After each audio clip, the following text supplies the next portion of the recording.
আচ্ছা, পড়ার সময় লেখেন কারা কারা? হাত উঁচু করেন তো।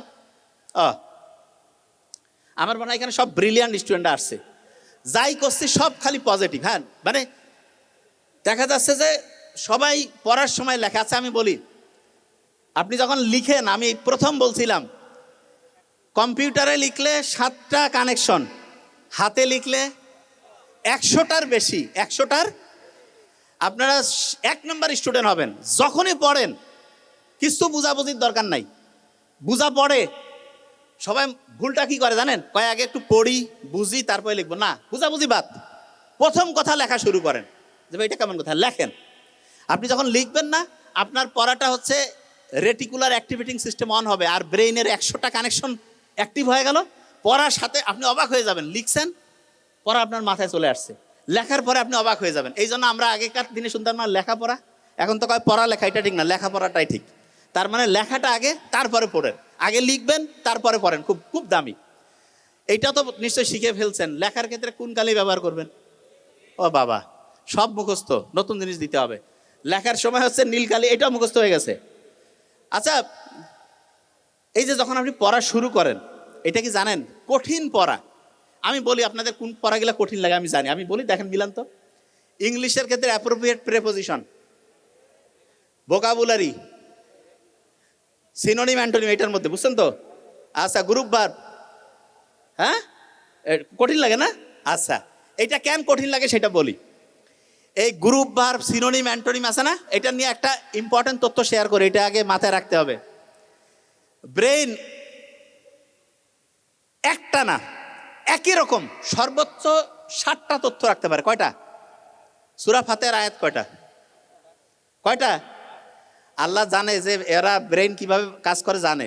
প্রথম 7টা আয়াত না, একটা না সেম জাতীয় 7টা তথ্য মনে রাখতে পারবে। কয়টা?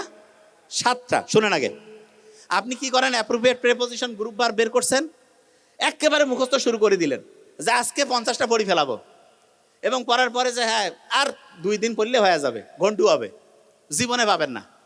কেন? কারণ ব্রেন যখন রাখছে না একই রকম জিনিস সর্বোচ্চ 7টার বেশি সে রাখতে পারে না। তাইলে ভাইয়া অ্যাপ্রোপ্রিয়েট প্রেপোজিশন, গ্রুপ ভার্ব এগুলো কীভাবে মনে রাখবো?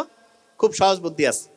আচ্ছা, অ্যাপ্রোপ্রিয়েট প্রেপোজিশন, গ্রুপ ভার্ব এগুলো প্রত্যেক দিন সর্বোচ্চ 7টার বেশি পড়া যাবে না। তার মানে আপনি গ্রুপ ভার্ব পড়তেছেন, সর্বোচ্চ 7টা তথ্য, অ্যাপ্রোপ্রিয়েট প্রেপোজিশন 7টা, ভোকাবুলারি 7টা। এইরকম করে যদি 1 সপ্তাহ পড়েন 50টা, 1 মাস পড়লেন 200টা, 2 মাস পড়লেন 400টা। এই রকম করে যদি পড়েন তাহলে appropriate preposition, group verb, vocabulary এগুলোতে 1 নাম্বার হইতে পারবেন। তাহলে বলেন তো আমাকে, ভোকাবুলারি আপনি বিসিএস ক্যাডার হয়ে গেছে, ওকে যা কবেন যে কি সমস্যা, কয় ভোকাবুলারিটা ডিস্টার্ব ছিল। তারপরে আর কোনটা? যে অ্যাপ্রোপ্রিয়েট প্রেপোজিশন। কেন ডিস্টার্বটা কেন, এটা সে গবেষণা করে নাই। এইটার মূল কারণ হচ্ছে কি জানেন? মূল কারণ হচ্ছে একবারে সে পড়তে গেছে, অথচ ব্রেন বলেই দিয়েছে ওই তথ্যগুলো একবারে 7টার বেশি সে রাখতে পারবে না। তাহলে আমাকে বলেন তো, এখন থেকে যারা বিসিএস এ অসাধারণ রেজাল্ট করতে চান, অ্যাপ্রোপ্রিয়েট প্রেপোজিশন একদিনে সর্বোচ্চ কয়টা? 7টা। ভোকাবুলারি, গ্রুপ ভার্ব 7টা, সব সর্বোচ্চ 7টা। অনেকে কয় ভাই 7টা করে বললে হবে। শুনেন, আপনার অ্যাপ্রোপ্রিয়েট প্রেপোজিশন সব মিলে, অ্যাপ্রোপ্রিয়েট প্রেপোজিশন যদি আপনি 800 থেকে 850 পড়েন, মোটামুটি সব কমন। ভোকাবুলারি যদি 1000 খানেক থেকে 1200 পড়েন কমন, তাহলে 7 দিয়ে 1000কে ভাগ করেন, দেখেন যে 3-4 মাস যদি আপনি একটু করে পড়েন, গোটাল পড়াটা আপনার আয়ত্তে আসবে। আচ্ছা, সংবিধানের বিভিন্ন অনুচ্ছেদ কার কার কঠিন লাগে? সংবিধানের যে বিভিন্ন অনুচ্ছেদগুলো আছে, মুখস্থ করতে ডিস্টার্ব হয় না? হ্যাঁ, আচ্ছা দাঁড়ান, আপনাদের আমি একটা জিনিস বলি।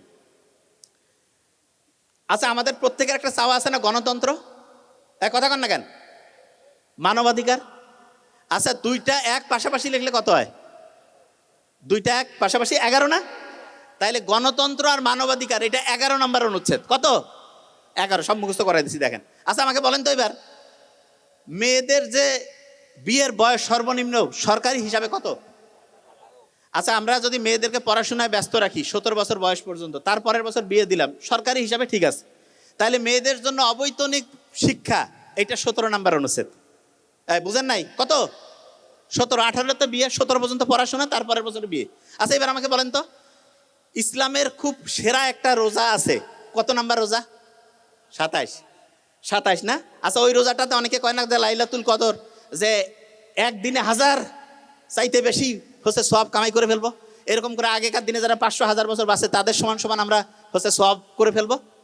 ইন্টারেস্টিং জিনিস কি জানেন, এই যে 27শে রোজা আসছে এটা সবাইকে সমান করার জন্য না, আগে যারা 1000 বছর বাঁচছে এখন যারা 50 বছর বাঁচবে তাদের আমল যাতে সেম হয়, তাহলে সবাইকে সমান করার একটা ব্যাপার আছে না 27-এর।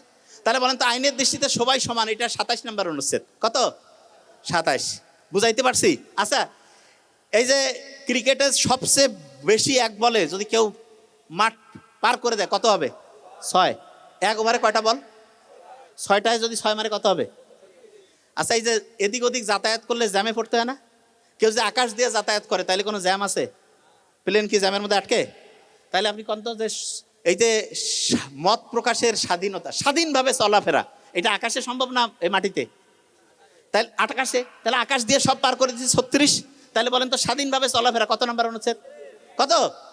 36। আচ্ছা, মোহাম্মদ সাল্লাল্লাহু আলাইহি ওয়াসাল্লাম নবুয়ত পেয়েছে কত বছর বয়সে? কত? আচ্ছা, নবুয়ত এটা কি কাউকে কোনো দেওয়া যাবে যে ভাই তোমাকে কালকে থেকে চাকরি দিলাম তুমি আজকে নবী হয়ে গেলা? এটা হবে? আচ্ছা, এটা কোথা থেকে রিক্রুটমেন্টটা হয়েছে? আল্লাহর কাছ থেকে। আচ্ছা, এইটা দুনিয়া যত প্রফেশন আছে তার মধ্যে নাম্বার 1, এটাকে তো কোনো পেশার সাথে বলা যাবে না, কিন্তু যদি থাকতো তাইলে এইটা হইতো না 40 নম্বরে? তাহলে বলেন তো এই যে সবচেয়ে সেরা পেশা হচ্ছে নবুয়ত, কোনো পেশা না, বুঝার জন্য বলতেছি। তাইলে এই যে পেশার স্বাধীনতা এইটা মুহাম্মদ সাল্লাল্লাহু আলাইহি ওয়াসাল্লামের সাথে নবুয়তের সাথে মিলাইতে পারি না? কত নম্বর অনুচ্ছেদ? 40। কত? 40। আচ্ছা, এবার চিন্তা করেন তো সবচেয়ে লাকি নাম্বার কত? 7। দুইটা 7 পাশাপাশি থাকলে কি হবে? 77। আচ্ছা, যেই লোকটা খুব লাকি হবে মানে ভাগ্যবান, সে কি ন্যায়বান হবে না অন্যায়বান? তাহলে ন্যায়পাল নিয়োগ কত নাম্বার অনুচ্ছেদ? 77। ন্যায়পাল নিয়োগ কত? 77 নাম্বার অনুচ্ছেদ। ন্যায়পাল কত? আচ্ছা, বলেন তো নির্বাচন কমিশন আছে না, এদের কাছে কি ভোট দেওয়া না? আচ্ছা, একজনে কয়টা ভোট দিতে পারে? আর ভোটার হওয়ার ন্যূনতম বয়স কত? তাহলে 1 আর 18, 118। এটা হচ্ছে নির্বাচন কমিশন গঠন। 118 কি মাথায় ঢুকতেছে? আমি কি করছি? ব্রেনে আসতেছে? আচ্ছা, ইয়া কি বাংলা, আমাদের রাষ্ট্রভাষা কি? বাংলায় বাংলা লিখলে কয়টা বর্ণ? 3টা না? তাহলে বাংলা হচ্ছে রাষ্ট্রভাষা, এটা কয় নাম্বার অনুচ্ছেদ? 3। আমাদের রাজধানীর নাম কি? ঢাকা। ইংরেজিতে লিখলে কয়টা বর্ণ? কয়টা? তাহলে বাংলাদেশের রাজধানী ঢাকা, এটা কত নাম্বার অনুচ্ছেদ? বুঝতেছেন পরে কেমনে? মাথায় ঢুকতেছে? যে কোনো জিনিস ঘটনা গল্প দিয়ে পড়তে হবে, যে কোনো জিনিস। দুনিয়ার এমন কোনো জিনিস নেই যেটা কঠিন।